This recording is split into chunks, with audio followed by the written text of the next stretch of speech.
a flashing siren in the dead of night, a badge worn like a weapon. When a power-hungry officer pulled over a quiet, unassuming black woman on a lonely stretch of highway, he thought she was just another easy target to bully. To prove his dominance, he laughed, looked her in the eye, and tore her driver's license to pieces. But he made one catastrophic mistake. He didn't know who she was, and he had no idea she was the federal judge presiding over his upcoming, career-ending trial. The rhythmic hum of tires on wet asphalt was the only sound inside the cabin of the 2024 charcoal grey Lexus. Behind the wheel sat Eleanor Hastings, a woman whose posture remained impeccably straight even after a grueling 14-hour day. At 54, Eleanor possessed a quiet, commanding presence. Her dark skin caught the intermittent glow of the passing streetlights, and her sharp, perceptive eyes remained locked on the winding expanse of Route 114. She was exhausted. For the past 3 weeks, she had been buried under a mountain of injunctions, civil rights disputes, and corporate fraud dockets. Tonight, all she wanted was the sanctuary of her home in Crestwood Hills, a cup of chamomile tea, and the absolute silence of her study. Route 114 was notoriously desolate at this hour. It was a narrow, tree-lined corridor that served as a physical divide between the bustling, diverse metropolis of the inner city and the wealthy, fiercely gated enclaves of the northern suburbs. Eleanor had driven this route 1,000 times. She knew the speed limit dropped from 55 to 45 just past the Old County Bridge, and as a woman who had dedicated her entire life to the letter of the law, her speedometer hovered exactly at 44 miles per hour. Then, the darkness shattered. A blinding burst of blue and red lights erupted in her rearview mirror. The sudden illumination cast violent, erratic shadows across the interior of her car. Eleanor glanced up, her brow furrowing slightly. She checked her speed, 44. She checked her dashboard, no lights, no issues. Her tags were freshly renewed. There was absolutely no probable cause for a traffic stop. But Eleanor was a realist. She had lived in America long enough to know that sometimes the only probable cause required was the color of the hands gripping the steering wheel. She engaged her turn signal, smoothly guiding her vehicle onto the gravel shoulder. She shifted into park, turned off the engine, and immediately engaged in the precise, rehearsed choreography that every person of color knows by heart. She turned on the interior dome light. She rolled her window completely down. She placed both hands flat at the top of the steering wheel, right at 10 and 2, ensuring they were entirely visible. In her side mirror, she watched the patrol car's door swing open. Officer Thomas Riggins stepped out into the misty night air. Riggins was 34 years old, heavily built, with a tight buzz cut and a jawline set in a permanent, aggressive clench. He walked with a swaggering, heavy-heeled gait, the kind of walk practiced by men who view the world not as a community to protect, but as a territory to dominate. He unclipped his heavy mag-light flashlight, slapping it rhythmically against his palm as he approached. As he reached the rear of her Lexus, Riggins deliberately pressed his thumb against her trunk, a standard tactic to leave a fingerprint in case the officer was harmed, but he did it with enough force to rock the vehicle. Eleanor took a slow, measured breath. Riggins stopped just behind her driver's side door, maintaining a tactical position out of her direct line of sight. He clicked on the blinding beam of his flashlight and thrust it straight into the cabin, sweeping it aggressively over the pristine leather seats, the center console, and finally, directly into Eleanor's eyes. She blinked, turning her head slightly away from the blinding glare, but her hands never left the wheel. "Do you know how fast you were going, Ma'am?" Riggins barked. His voice was loud, grating, and dripping with an unearned authority. "Good evening, officer," Eleanor replied. Her voice was smooth, resonant, and entirely devoid of fear. It was the voice of a woman accustomed to speaking into microphones in rooms where hundreds of people hung on her every syllable. I was traveling at 44 miles per hour. The posted limit is 45. Riggins scoffed, a short, ugly sound. He lowered the flashlight just enough so Eleanor could see his face.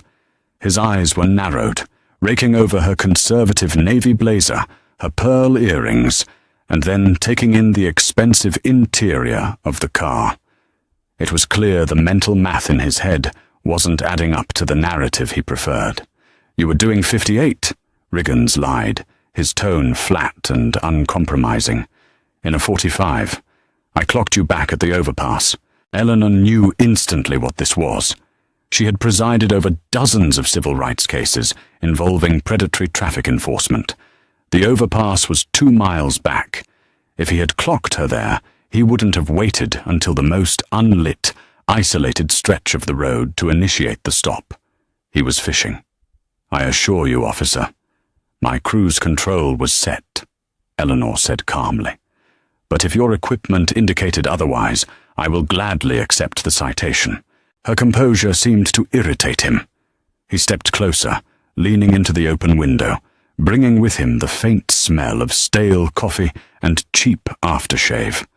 "License, registration, and proof of insurance," Riggins demanded, snapping his fingers impatiently. "And don't make any sudden moves." "My license is in my purse on the passenger seat," Eleanor narrated smoothly, looking straight ahead. "My registration and insurance are in the glove compartment. I'm going to reach for my purse first." "Just get it," he snapped, his hand resting casually but purposefully on the butt of his sidearm. Eleanor slowly reached over, retrieving her leather wallet. She extracted her state driver's license, her current insurance card, and leaned over to pop the glove box for her registration. She gathered the documents and handed them through the window. Riggins snatched them from her hand. He held the license up to the beam of his flashlight, his lips moving silently as he read. "Eleanor Hastings, 1144 Oakwood Drive, Crestwood Hills." He lowered the card, staring at her. A smirk tugged at the corner of his mouth. Crestwood Hills was one of the most exclusive, affluent neighborhoods in the state. It was home to tech CEOs, surgeons, and high-powered legal minds. It was overwhelmingly white and notoriously gated. "Crestwood Hills?" Riggins sneered, his voice dropping its pseudo-professionalism and adopting a mocking drawl. "Is that right?" "That is my legal residence, yes," Eleanor replied, her tone remaining completely neutral. "Whose car is this?" he asked, tapping the registration against his chin. "As you can see on the registration, officer, the vehicle is registered to me." Riggins leaned in closer, his face inches from the glass. "You expect me to believe you own a $90,000 car and live in a $1 million estate in Crestwood? What do you do for a living, Eleanor?" He purposely dropped the ma'am, using her first name to establish dominance. Eleanor's eyes hardened, just a fraction. In her courtroom, lawyers were held in contempt for a fraction of this disrespect. But here, on a dark road, with a man holding a gun and a badge, she knew the rules of engagement were drastically different. "I work for the federal government," Eleanor said evenly. It was the truth, albeit a modest abbreviation. Riggins let out a bark of laughter. "Oh, the government! What, you sort mail at the post office? Or do you clean the offices after hours?" The racism wasn't just bubbling under the surface anymore. It had breached the water and was standing in plain sight. Eleanor felt the familiar, cold sting of bigotry. A ghost she had fought her entire career, still haunting the present. But she didn't rise to the bait. She simply looked at him, her silence heavy and absolute. "I asked you a question," Riggins growled, his ego bruised by her refusal to cower. "You asked me if I worked for the Postal Service or as a custodian. I answered with my silence, As the question is completely irrelevant to this traffic stop, Eleanor replied. If you are writing me a citation for speeding, please do so. If not, am I free to go? Riggins's face flushed a deep, mottled red. No one spoke to him this way, especially not out here, on his stretch of road. The silence that followed was thick, suffocating, and dangerous. Officer Riggins stepped back from the window, his chest puffed out, breathing heavily through his nose. He looked at the driver's license in his hand, then back to the immaculate woman sitting behind the wheel. The sheer audacity of her, sitting there, unfazed, refusing to play the role of the intimidated civilian, enraged him. To Riggins, the badge on his chest wasn't just a symbol of law enforcement. It was a pass to absolute authority. He had built a reputation in his precinct as a hard charger, a euphemism used by his equally prejudiced peers to describe a man who routinely bent the Constitution until it snapped, particularly when dealing with minorities. "You think you're smart, don't you?" Riggins said, his voice dropping to a menacing rasp. "You think you can come through my town, drive a stolen car with fake documents, and give me attitude?" Eleanor finally turned her head to look at him directly. "Officer, you and I both know this car is not stolen. You have run my plates. You have my legitimate state-issued identification. You are deliberately escalating this encounter. I am respectfully requesting that you issue the ticket or return my documents." "Fake identification," Riggins corrected, a sinister smile spreading across his face. "Excuse me?" I said, "This is a fake ID." Riggins held up the plastic card. "The hologram is off. The font is wrong. You probably bought this on the street to match the registration in the glove box." Eleanor's pulse quickened, but she forced her heart rate to steady. She was dealing with a rogue actor, a man high on his own adrenaline and unchecked power. "Officer Riggins," she said, reading his name tag clearly. "That is a valid driver's license. If you tamper with it, you will be violating several departmental policies and state laws." "Oh, I'm violating policies?" Riggins laughed, a harsh, grating sound.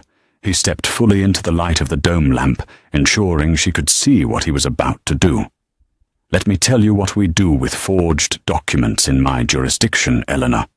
With a sudden, violent motion, Riggins gripped the top and bottom of her driver's license. He twisted his wrists sharply. The thick plastic of the ID card bent, strained, and then let out a loud, sharp snap. Eleanor watched, her face a mask of stone, as the officer deliberately tore her state-issued identification completely in half. But he didn't stop there. He placed the two halves together and tore them again, his thick fingers straining against the material until the card was reduced to 4 jagged pieces. He tossed the mutilated pieces of plastic through the open window. They fluttered down, landing on Eleanor's lap and the pristine center console. "Oops," Riggins sneered. "Looks like your fake ID was defective. Broke right in my hands." Eleanor looked down at the pieces. The barcode was severed. Her face was torn in two. Slowly, she picked up a piece that bore the state seal. She didn't yell. She didn't cry. She didn't scramble out of the car or reach for her phone in a panic. Instead, her legal mind went to work, filing away every detail: the time, the location, the lighting, the exact phrasing of his threats, the aggressive body language, and the destruction of personal property. "You have just destroyed my property," Eleanor stated, her voice dropping an octave, carrying the terrifying calm of a hurricane's eye. "I confiscated and disposed of fraudulent contraband," Riggins countered, leaning his forearms against the roof of her car, completely relaxed now that he felt he had asserted his dominance. "Now, since you no longer have a valid license, you can't drive this vehicle.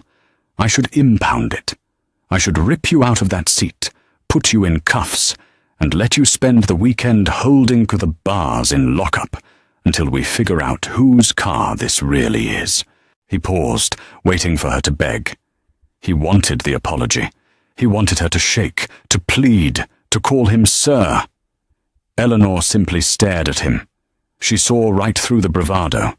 She saw a small, insecure man compensating for his profound inadequacies by terrorizing citizens in the dark. "But I'm in a good mood tonight," Riggins continued, clearly disappointed by her lack of visible terror. He pulled a thick citation book from his back pocket and aggressively scribbled across the carbon paper. He ripped the yellow copy from the pad and shoved it through the window, letting it flutter down onto the torn pieces of her license. Driving without a valid license, speeding, failure to obey an officer. "You have a mandatory court appearance in 3 weeks, Riggins said, stepping back from the car. "I suggest you don't miss it. If you do, I'll come to Crestwood Hills and arrest you myself. Call a tow truck. If I see this car moving tonight, I'm taking you to jail." With that, Riggins turned his back on her, swaggering back to his cruiser. He climbed in, killed the overhead lights, and left his headlights shining brightly into her rearview mirror, waiting for her to make a move. Eleanor sat in the quiet cabin of her Lexus. She picked up the yellow citation. She read the scrawled handwriting. Officer T. Riggins, badge number 4492. She reached into her purse, bypassed the pocket where she kept her judicial credentials, which she could have easily flashed to end this entire ordeal, but chose not to, because no citizen should have to be a judge to be treated with basic human dignity, and pulled out her cell phone. She dialed a number she knew by heart. It rang twice before a deep voice answered. "Sergeant Bradley, Highway Patrol," the voice answered. "David, it's Eleanor," she said quietly. "Eleanor, it's past midnight. Is everything all right?" "I am currently pulled over on the shoulder of Route 114, about a mile north of the county line. I need you to send a patrol car to my location to escort me home." "Are you stranded? Car trouble?" "No," Eleanor replied, her eyes locked on the cruiser idling behind her. "I was just subjected to an illegal stop by a local municipal officer. He destroyed my driver's license, threatened me with arrest, and ordered me not to drive my vehicle. I need an official escort, and I need a formal incident report filed immediately upon your arrival." There was a sharp intake of breath on the other end of the line. Sergeant Bradley knew exactly who Eleanor Hastings was. They had worked together for years before she was appointed to the federal bench. "Give me 10 minutes, Judge. I'm coming myself." Eleanor ended the call. She gathered the torn pieces of her license, carefully placing them into a small zippered compartment in her purse. They were no longer just trash. They were Evidence Exhibit A. 3.5 weeks later, the morning sun poured through the massive arched windows of the Federal District Courthouse downtown. It was a monolith of marble, mahogany, and absolute authority. This was not traffic court. This was not a municipal hearing where small-town cops traded favors with local magistrates. This was the federal level, where careers were made and destroyed with the bang of a gavel. Officer Thomas Riggins stood in the grand hallway outside courtroom 4B, adjusting the collar of his stiff dress uniform. He looked sharp, professional, and entirely unbothered. Next to him stood attorney Richard Harrison, a slick, high-priced defense lawyer retained by the police union. "You look tense, Tommy. Relax," Harrison said, checking his gold Rolex. "I'm not tense. I'm annoyed," Riggins grumbled, shifting his weight. "This whole thing is a circus. The ACLU gets involved, and suddenly I'm a federal case? It was a standard apprehension. Riggins wasn't here for a traffic ticket. He was here because the Department of Justice, prompted by an avalanche of civil complaints, had finally brought a massive Section 1983 civil rights lawsuit against him and the Oak Ridge Heights Police Department. He was accused of a prolonged pattern of racial profiling, unlawful detainment, excessive use of force, and destruction of civilian property. "They're throwing everything at the wall to see what sticks," Harrison said dismissively, brushing a piece of invisible lint from his tailored suit. "They have statistics, sure.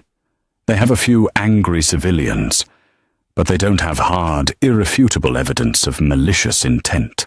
It's mostly, he said, she said." "What about the judge?"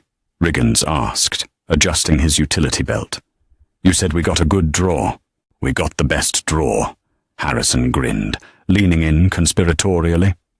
"Judge E. Hastings, appointed a few years ago. Impeccable record. She's a strict constitutionalist, doesn't tolerate emotional grandstanding in her courtroom. She deals in facts, evidence, and the letter of the law.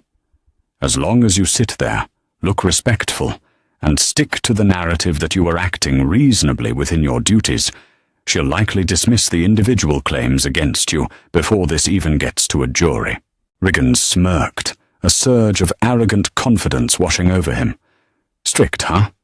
Good. I like a judge who respects law and order." "Just remember your coaching," Harrison warned lightly. "Yes, Your Honor." "No, Your Honor. Do not lose your temper. Federal judges are literal gods in these courtrooms. You cross them, they can hold you in federal lockup for contempt without blinking. I know how to play the game, Rick. Let's just get this over with." The heavy oak doors to courtroom 4B swung open, and the bailiff stepped out, nodding to Harrison. "Counsel, we are ready for you." Riggins and his attorney walked into the cavernous courtroom. It was intimidating by design. The ceilings were 40 feet high, adorned with intricate woodwork. The spectator gallery was packed, reporters, civil rights advocates, and several civilians who had filed complaints against Riggins. He ignored them all, walking with his chest puffed out, taking his seat at the defense table. At the plaintiff's table sat a team of federal prosecutors and civil rights attorneys. They looked quiet, confident. Riggins scoffed internally. Let them try. "All rise," the bailiff's voice boomed, echoing off the marble walls. The entire courtroom stood in unison. The heavy wooden door behind the judge's bench opened. "The United States District Court is now in session. The Honorable Judge Eleanor Hastings presiding. God save the United States and this honorable court."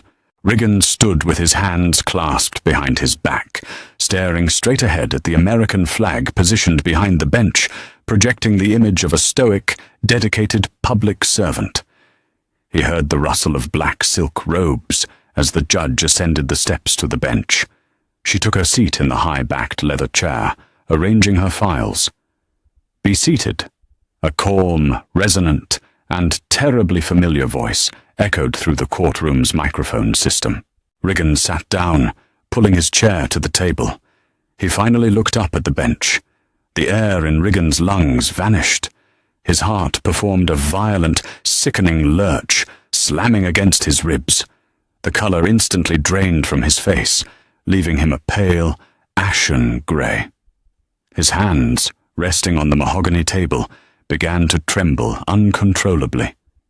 Sitting above him, looking down through a pair of wire-rimmed reading glasses, was the woman from Route 114. It was her. The exact same woman. The dark skin, the sharp, perceptive eyes, the unwavering, regal posture. She wasn't wearing a navy blazer anymore. She was wearing the black robes of a United States federal judge. Judge Eleanor Hastings looked out over the courtroom, her expression entirely unreadable. She didn't glare. She didn't smirk. She simply projected absolute, terrifying authority. "Good morning, counsel," Judge Hastings said, her voice smooth and professional. "We are here today regarding docket number 44B, the United States versus Officer Thomas Riggins and the Oak Ridge Heights Police Department." Riggins couldn't breathe. The room was spinning. He vividly remembered the dark highway. He remembered leaning into her window. He remembered his own mocking voice. What do you do for a living, Eleanor? You sort mail, clean offices. He remembered the sickening snap of the plastic as he tore her driver's license in half and threw it in her face. Your Honor, the lead federal prosecutor stood up. The government is prepared to present opening arguments outlining a systemic, documented pattern of constitutional violations by the defendant. Thank you, Counselor, Judge Hastings replied. She then slowly turned her gaze toward the defense table. Her eyes locked directly onto Officer Thomas Riggins. For 3 seconds, the entire courtroom seemed to freeze. In that brief span of time, Riggins saw it in her eyes. She remembered every single second. She remembered the disrespect, the abuse of power, the illegal destruction of her property. And now he was sitting in her kingdom, and she held his entire life in the palm of her hand. Mr. Harrison, Judge Hastings said, addressing Riggins' attorney but keeping her eyes fixed on the terrified cop. I have reviewed the preliminary evidence submitted by the prosecution, including Exhibit A, which was submitted late last night. Harrison stood, looking confused. Exhibit A, Your Honor. The defense has not been made aware of any new physical evidence. Judge Hastings reached into her desk drawer. It was processed through the federal evidentiary system this morning, Counselor. A copy is being provided to your table now. A clerk walked over to the defense table and placed a clear plastic evidence bag in front of Riggins and his attorney. Inside the bag were 4 jagged pieces of a torn driver's license. Harrison looked at it, completely bewildered. Your Honor, what is this? Riggins stared at the bag. He felt bile rising in his throat. His entire career, his pension, his freedom, it was all disintegrating before his eyes. That, Mr. Harrison, Judge Hastings said, her voice echoing with the crushing weight of absolute justice, is a masterclass in the abuse of power, and we are going to spend a very, very long time discussing it. Attorney Harrison stared at the clear plastic bag resting on the polished mahogany table. He reached out with a manicured hand, his brow furrowed in genuine confusion, and slid the bag closer. He peered through the thick plastic at the 4 jagged, mutilated pieces of a state-issued driver's license. He could see the top half of a photograph, a woman with dark skin and a calm, unyielding expression. He saw the state seal, violently severed down the middle, and then his eyes drifted to the printed name, pieced together like a jigsaw puzzle of doom. Eleanor Hastings. Harrison froze. The breath completely left his lungs. Slowly, mechanically, he lifted his head and looked at the woman sitting high upon the judge's bench. The face on the torn card and the face looking down at him from the seat of ultimate federal authority were identical. Tommy, Harrison whispered, his voice completely devoid of its usual arrogant slickness. He didn't take his eyes off the judge. Tommy, what did you do? Next to him, Officer Thomas Riggins was experiencing a physiological meltdown. His heart rate had skyrocketed to a dangerous tempo, hammering against his ribs like a trapped bird. Sweat broke out across his forehead, slick and cold. The stiff collar of his dress uniform suddenly felt like a hangman's noose, choking the air from his throat. He tried to speak, to offer some kind of defense, but his mouth was bone dry. All that came out was a pathetic, raspy squeak. He remembered the night on Route 114 with terrifying clarity. He remembered his own mocking voice echoing in the dark. What do you do for a living, Eleanor? You sort mail at the post office? He had torn up the driver's license of a sitting United States federal judge. The murmurs in the courtroom began to swell. The reporters in the gallery, sensing a seismic shift in the atmosphere, leaned forward, their pens flying across their notepads. The DOJ prosecutors at the plaintiff's table sat perfectly still, an air of quiet, lethal confidence radiating from their lead attorney, Sarah Jenkins. Harrison snapped into survival mode. He shot up from his chair, nearly knocking it over. "Your Honor, the defense objects to this entire proceeding. This is a blatant ambush. Furthermore, if the court is implying what I believe it is implying, there is a catastrophic conflict of interest here. We move for an immediate mistrial and a formal recusal of the bench." Judge Hastings did not raise her voice. She didn't strike her gavel. She simply folded her hands atop her files and looked at the panicked defense attorney. "Mr. Harrison, your motion for recusal is entirely appropriate," Judge Hastings said, her voice echoing smoothly through the microphone. "In fact, it is mandated. Under Title 28 of the United States Code, Section 455, and Canon 3C of the Code of Conduct for United States Judges, a judge shall disqualify herself in any proceeding in which her impartiality might reasonably be questioned, or where she has personal knowledge of disputed evidentiary facts concerning the proceeding."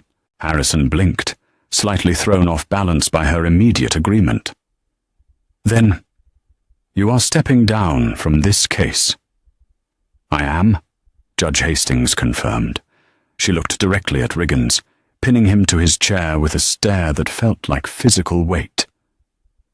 "I cannot preside over a trial assessing the defendant's pattern of racial profiling, unlawful detainment, and destruction of civilian property, because less than a month ago I was a victim of it." A collective gasp ripped through the spectator gallery. The reporters furiously tapped on their laptops.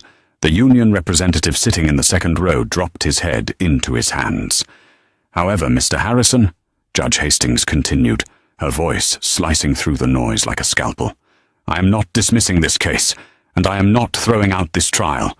I have already filed the necessary paperwork with the appellate circuit." She turned her head slightly toward the heavy oak doors leading to the judge's chambers. "Bailiff, please open the doors." The courtroom fell dead silent as the doors swung open. Stepping into the room was Chief Judge Arthur Pendleton. Pendleton was a legend in the federal circuit, a stern, uncompromising jurist known for handing down maximum sentences to corrupt public officials. He walked up the steps to the bench with a heavy, deliberate tread. Judge Hastings stood up. She unclasped the front of her black silk robe. In one fluid motion, she let the garment slip from her shoulders, draping it over the back of her leather chair. Beneath it, she wore a sharp, tailored slate-grey suit. She was no longer the presiding judge. She walked down the steps from the bench, crossing the well of the courtroom, and stepped directly into the witness box. Chief Judge Pendleton took her seat at the bench, adjusted his microphone, and banged the gavel once. The sound cracked like a gunshot. "The court will note the formal recusal of Judge Eleanor Hastings," Chief Judge Pendleton growled, his voice a deep, resonant bass. "This trial will proceed without delay. The Department of Justice has added a superseding charge of deprivation of rights under color of law and destruction of evidence. The prosecution may call its first witness." Lead prosecutor Sarah Jenkins stood up, a tight, merciless smile on her face. "The United States calls Eleanor Hastings to the stand." At the defense table, Riggins closed his eyes.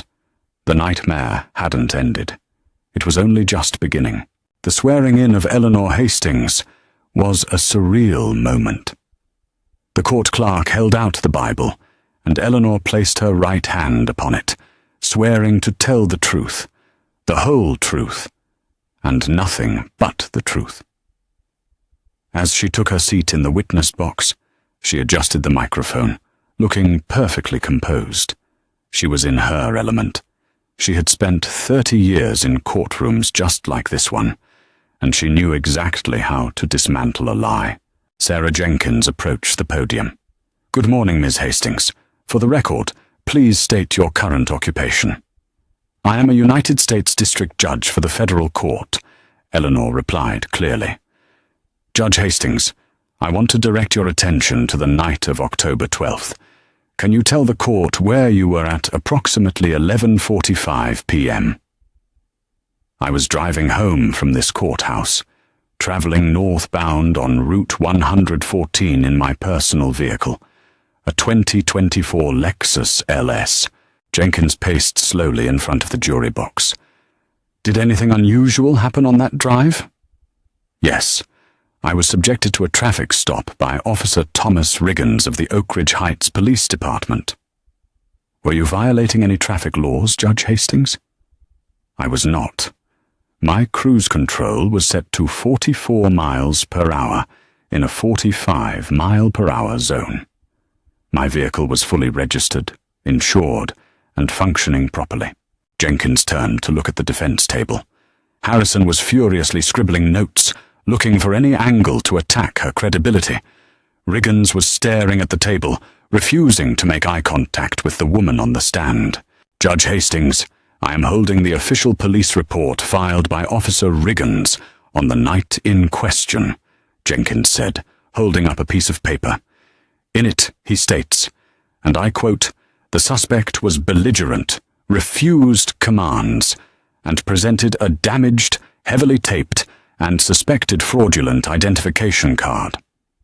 He also noted that his body-worn camera malfunctioned during the stop, and his cruiser's dashcam was inadvertently switched off. Is his account accurate? It is a complete fabrication, Eleanor stated flatly. I was fully compliant. I presented a pristine, valid, state-issued driver's license.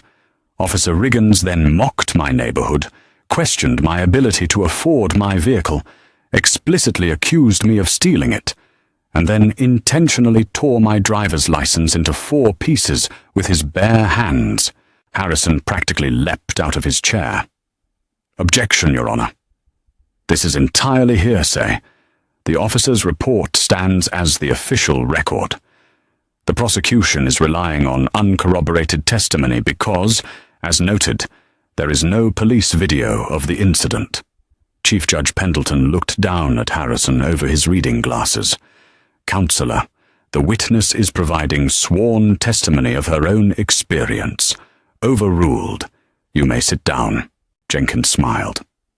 Actually, Your Honor, Mr. Harrison brings up an excellent point regarding video evidence. Officer Riggins was quite confident that because his cameras were conveniently malfunctioning, there would be no record of his actions. Jenkins turned back to Eleanor. Judge Hastings, earlier you mentioned the specific make and model of your vehicle, a 2024 Lexus LS. Does that vehicle come equipped with any specific security features? Eleanor allowed a small, sharp smile to touch her lips. It was the smile of a chess grandmaster, moving a piece into checkmate. Yes, it does. The 2024 Lexus LS is equipped with the Inform 360-degree surround vision system. It utilizes 4 high-definition exterior cameras and an interior cabin microphone to record all interactions around the vehicle for security purposes. The data is continuously uploaded and encrypted on a secure cloud server the moment the vehicle is put into park. At the defense table, Riggins's head snapped up. The blood rushed out of his face so fast he looked like a corpse. His mouth fell open in silent, sheer terror. Harrison dropped his pen. It clattered loudly against the wood. Furthermore, Eleanor continued, her voice echoing in the stunned silence of the courtroom, because Route 114 is heavily wooded, Officer Riggins deliberately pulled me over just 30 yards before the illuminated security gates of the Crestwood Hills residential entrance. I have already subpoenaed the 4K security footage from the Homeowners Association. Your Honor, Jenkins said, turning to Chief Judge Pendleton, the prosecution would like to submit Exhibit B, the synchronized video and audio recordings from both the vehicle's telematics system and the Crestwood Hills security cameras. Admitted, Pendleton said, his eyes narrowing at Riggins. Play the video. The large, flat-screen monitors mounted across the courtroom flickered to life. The entire room held its breath. The screen split into two angles. The left side showed the high-resolution, wide-angle view from the neighborhood security camera, perfectly capturing Riggins' cruiser, illuminating the charcoal-grey Lexus. The right side showed the view from the Lexus's side mirror camera, pointing directly at the driver's side window. The audio kicked in, crystal clear. "Do you know how fast you were going, Mum?" Riggins' aggressive voice boomed through the courtroom speakers. The courtroom watched in absolute silence as Eleanor calmly handed over her pristine documents. They watched Riggins snatch them. They watched him lean in, his body language dripping with menace. And then the audio played the words that would end Thomas Riggins' life as he knew it. "You expect me to believe you own a $90,000 car and live in a $1 million estate in Crestwood? What do you do for a living, Eleanor? What, you sort mail at the post office? Or do you clean the offices after hours?" Gasps echoed from the gallery. The raw, unfiltered bigotry was no longer an allegation. It was a digital reality being broadcast in federal court. The video continued. The camera caught the exact moment Riggins grabbed the top and bottom of the driver's license. The interior cabin microphone picked up the loud, violent snap of the thick plastic breaking. "Oops!" Riggins' sneering voice echoed in the silent courtroom. "Looks like your fake ID was defective. Broke right in my hands." The video showed Riggins tossing the pieces onto Eleanor's lap, threatening to drag her out of the car and swaggering back to his cruiser. The screens faded to black. The silence that followed was suffocating. It was the sound of a man's career, reputation, and freedom being incinerated in real time. Harrison slowly sat back in his chair. He didn't look at Riggins. He reached over, closed his legal pad, and pushed his chair an inch away from his client. In the legal world, it was the physical manifestation of abandonment. There was no defense for this. There was no spin. It was an execution. Sarah Jenkins stood quietly at the podium, letting the weight of the evidence crush whatever defiance was left in the room. "Judge Hastings," Jenkins said softly, "did you eventually make it home that night?" "I did," Eleanor replied, her gaze fixed on the broken man at the defense table. "Only after waiting for a state highway patrol supervisor to arrive, document the destruction of my property, and escort me to my driveway. Because, as Officer Riggins promised me, if I had attempted to drive my own vehicle without the license he had just destroyed, he would have dragged me out and locked me in a cage." Chief Judge Pendleton leaned forward over the bench, his face a mask of furious, righteous anger. He looked directly down at Thomas Riggins, who was now weeping silently, his face buried in his hands. "Mr. Harrison," Pendleton's voice rumbled like thunder. "Does the defense wish to cross-examine this witness?" Chief Judge Pendleton's voice hung in the cavernous space of courtroom 4B, heavy and uncompromising. He peered over his reading glasses, staring directly at the slick, high-priced defense attorney. "Mr. Harrison," Pendleton repeated, the silence in the room stretching until it felt like a physical pressure. "Does the defense wish to cross-examine this witness?" Richard Harrison did not stand. He did not button his tailored suit jacket or project the arrogant confidence he had carried into the courtroom just an hour earlier. Instead, he slowly looked down at his legal pad. It was completely blank. He looked at the clear plastic evidence bag containing the mutilated driver's license. Then he glanced up at the frozen, high-definition image of his client's sneering face on the massive courtroom monitors. Harrison swallowed hard. In his 20 years of practicing law, he had defended unsavory characters, corrupt officials, and guilty men. But he had never, in his entire career, been trapped in a room where the victim, the star witness, and the original presiding federal judge were the exact same person. It was an inescapable, catastrophic checkmate. "No, Your Honor," Harrison finally rasped, his voice devoid of all its former theatrics. "The defense has no questions for this witness. Next to him, Thomas Riggins snapped out of his catatonic state of shock. Panic, raw and unadulterated, seized his features. He grabbed Harrison's forearm, his thick fingers digging into the expensive wool of the attorney's suit. "What are you doing?" Riggins hissed, his voice trembling with terror. "You have to do something. Object! Call for a mistrial. You can't just leave me hanging here." Harrison forcefully ripped his arm out of Riggins' grip. He didn't bother to lower his voice. "I am doing something, Tommy. I am saving my own law license. You lied to me. You lied on a federal affidavit. You committed perjury, destruction of evidence, and a blatant civil rights violation against a sitting United States judge. I cannot defend you without suborning perjury myself. It is over." Riggins' breathing became ragged, shallow gasps. The walls of the marble courtroom felt like they were closing in on him. He looked out into the gallery. The reporters were staring at him with undisguised contempt. The civil rights advocates who had fought for years to expose him were practically vibrating with vindication. Desperation makes men do foolish things. Ignoring all courtroom protocol, Riggins shot up from his chair, his hands planted flat on the mahogany table. "Your Honor, please," Riggins pleaded, looking frantically between Chief Judge Pendleton and Eleanor Hastings, who still sat poised in the witness box. "Please, I need to speak. I need to explain."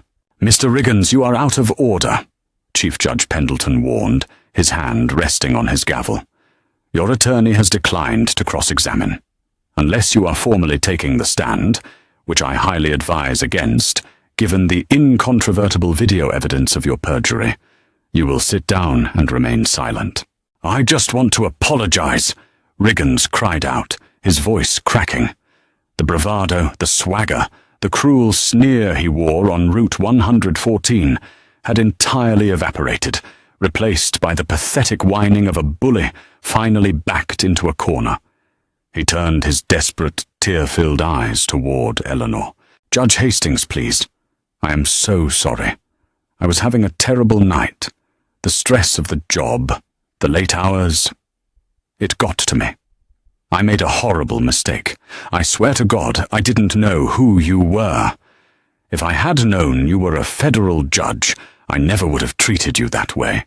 You have to believe me." The courtroom fell dead silent. Even the scratching of the reporters' pens ceased. All eyes turned to the witness box. Eleanor Hastings did not flinch. She did not raise her voice. She simply leaned forward, bringing her face closer to the microphone.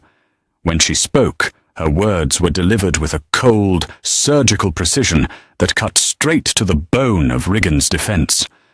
"That is precisely the point, Mr. Riggins," Eleanor said, her resonant voice echoing off the 40-foot ceilings. Riggins blinked, tears spilling over his eyelashes.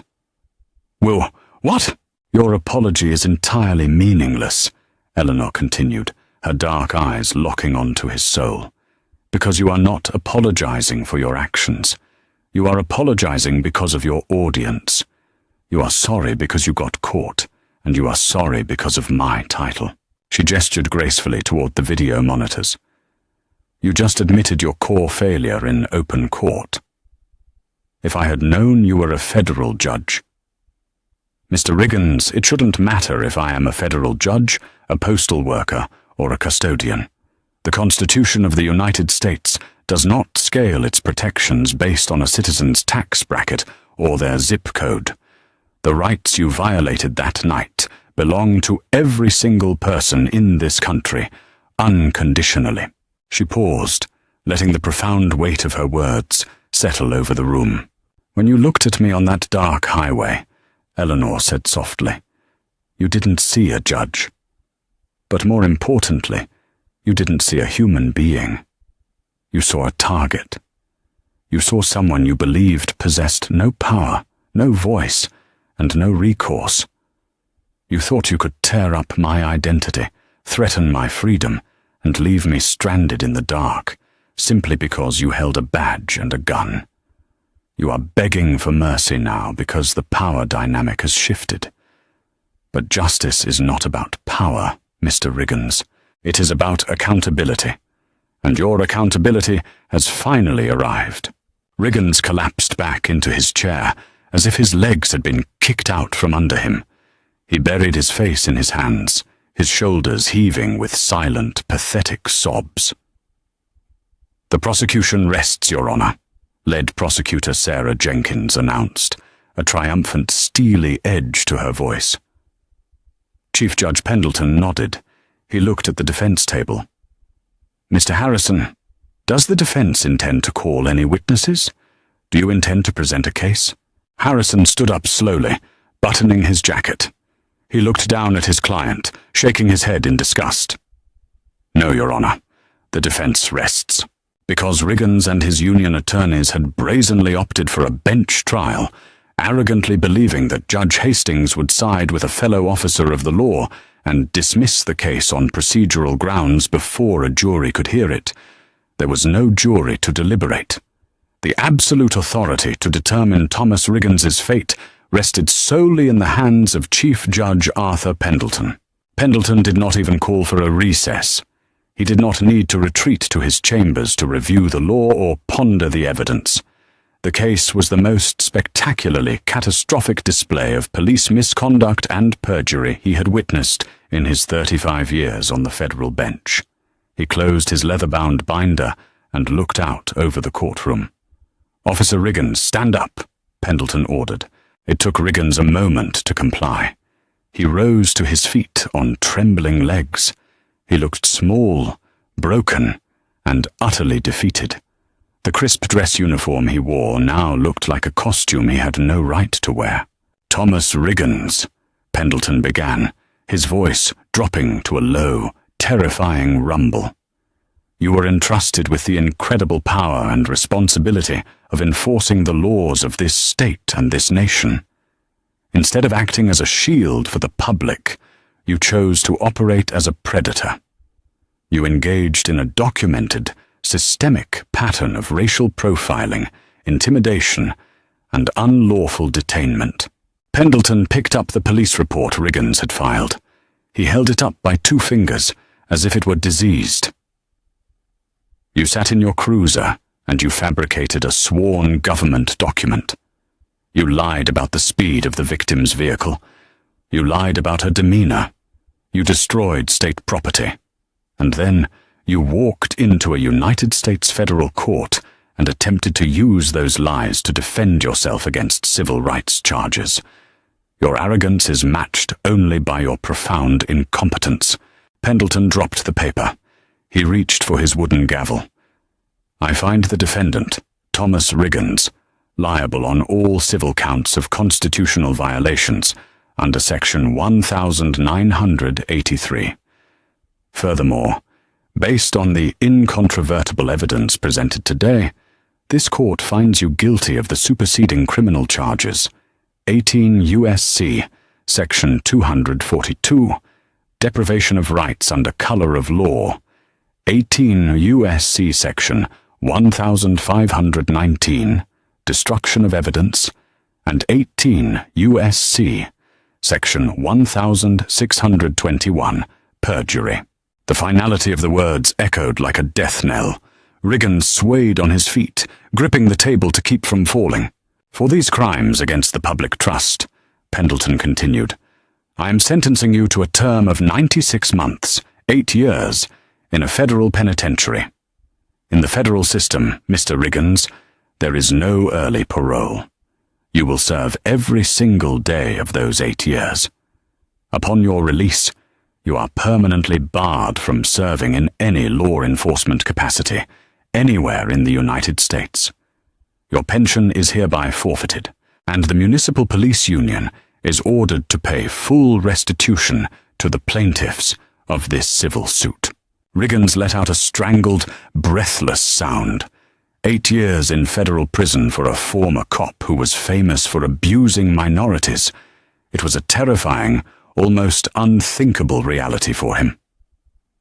"United States Marshals," Pendleton barked, looking toward the back of the courtroom. "Take the defendant into federal custody, now." Two towering U.S. Marshals stepped out from the shadows near the gallery doors. They walked briskly down the center aisle, their heavy boots echoing on the marble floor. They flanked Riggins at the defense table. "Hands behind your back," the taller marshal ordered, his voice devoid of any sympathy. Riggins slowly brought his hands behind him. The entire courtroom watched in absolute silence as the heavy steel handcuffs were ratcheted tightly around his wrists. The sharp click, click, click of the locking mechanism echoed through the room. It was the exact sound Riggins had threatened Eleanor with on that dark, lonely highway. Now, it was the sound of his own ruin.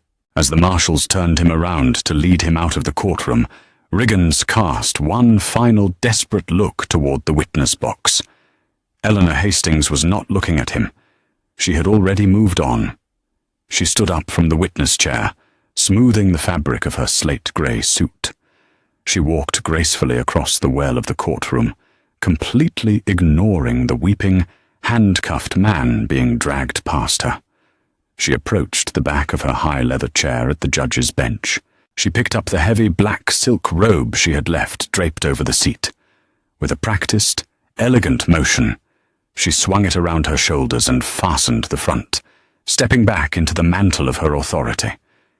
She was no longer just a victim on the side of a road. She was the embodiment of the law. "Court is adjourned," Chief Judge Pendleton announced, striking his gavel against the sounding block with a definitive, explosive crack. The doors to the courtroom swung shut, sealing Thomas Riggins' fate forever. If your jaw dropped at this incredible moment of instant karma, hit that like button and share this story with someone who loves seeing justice served. Power-hungry bullies always think they're untouchable until they mess with the wrong person. It proves that no matter who you are, accountability will always catch up to you in the end.